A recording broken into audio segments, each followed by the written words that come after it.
please like and subscribe and click the bell icon to get new video updates.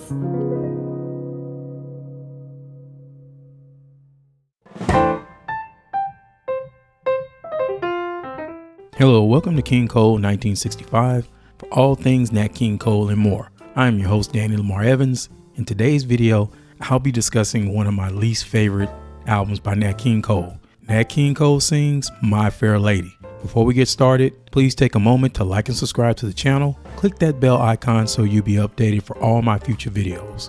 Now, My Fair Lady is a musical. Lyrics was written by Alan J. Lerner and music by Lerner Loewe. The story is based on George Bernard Shaw's 1913 play. There was a 1938 film adaptation of the play, which concerns of a lady named Eliza Doolittle, a Cockney flower girl who takes speech lessons from Professor Henry Higgins so that she can pass as a lady. Despite his clinical nature and difficulty understanding women, Professor Higgins grows attached to her. And as we all know, My Fair Lady opened on Broadway, starring Rex Harrison as Professor Henry Higgins and a young Julie Andrews as Eliza Doolittle. The show was a big sensation and it ran over 2,700 performances. Julie Andrews was just 20 at the time. She wowed audiences with her crystal clear voice and charm. And Rex Harrison. He delivered an iconic talking style, especially with the numbers like I've grown accustomed to her face and Why Can't the English. In 1964, a movie version of My Fair Lady was released. Now, this movie was released after Nat recorded Nat King Cole Sings My Fair Lady. Rex Harrison returns, but Julie Andrews doesn't. The role of Eliza Doolittle went to Audrey Hepburn. She kind of brought a little elegance and star power, but her singing voice was mostly dubbed by another lady, which stirred some controversies since Julie Andrews had just starred in Disney's Mary Poppins and would win an Oscar for it. But still, the movie version was a blockbuster, winning 8 Academy Awards, including Best Picture and Best Actor for Harrison, directed by George Cukor. It captured the lavish sets, costumes, and unforgettable music on a grand Hollywood scale.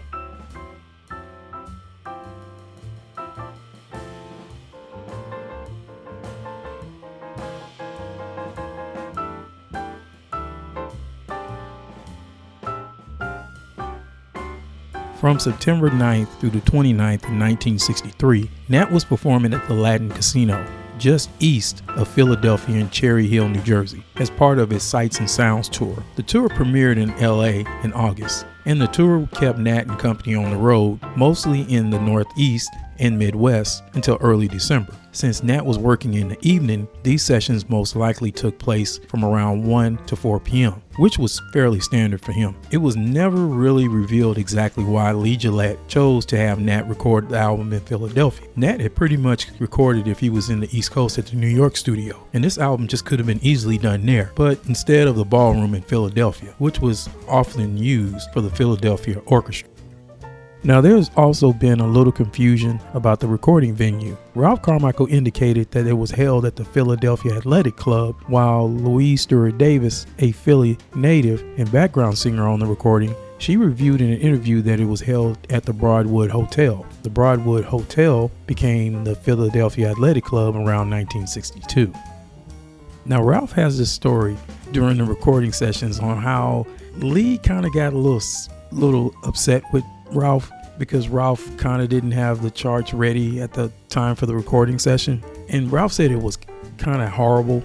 He said he had his own copyist, which that's the person who writes the charts. That's who he had contract. He had his copyist fly out to Philly. And he said there was these big orchestra and they had so many notes. So he called a couple of local guys to come up to Philly to his hotel room. And he says they're writing away. And now he has to go over and do the recording date. And the tunes hadn't shown up yet. So he tries calling his contractor and he's calling Irv Wright. He's another copyist. And he said they were told him we're working as fast as we can. And we'll get over there soon, soon as we get done with it. So anyway, he says Nat is looking over at Lee and Lee kind of gets upset. So Nat is trying to quiet him down. And Nat's telling him, look, just calm down. It's going to be all right. Let's just take a break. So Ralph said they took a break and then they pretty much had to pay the whole orchestra for standing around waiting for the music to come. And he says, the heads at Capitol had planned this big reception because that was they were going to do one more last tune and they planned for this reception for all the salesmen to meet Nat. And he said it was a real social event. So he said they go upstairs in the little banquet room and Ralph said he's feeling terrible. And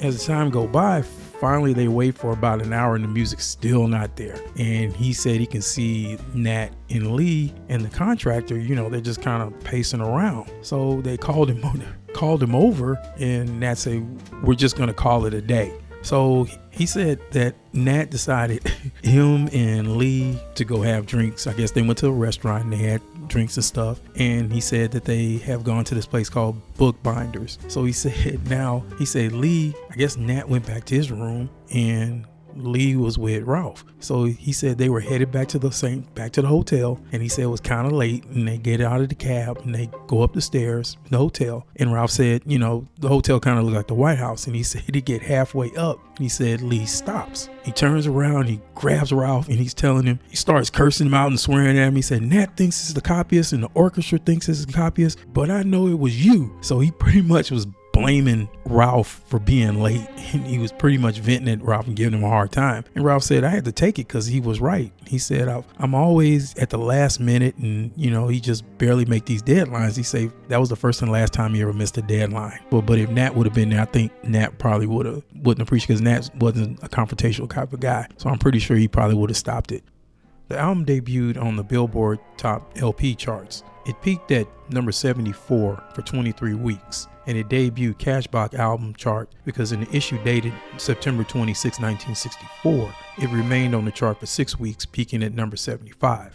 Now overall, this is a pretty good album, even though it's not one of my favorites, but I'm gonna pretty much let you decide and tell me what you think of the songs on Nat King Cole Sings My Fair Lady. Now that will do it on the story on the retrospective of this album. And as always, please like and subscribe to the channel. Click that bell icon so you'll be updated for all my future videos and more. Until next time, take care.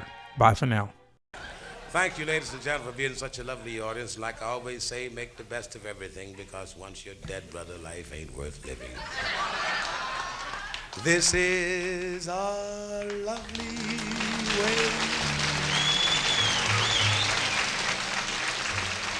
to spend an evening.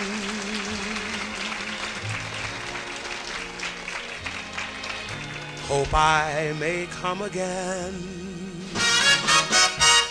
and spend it with you.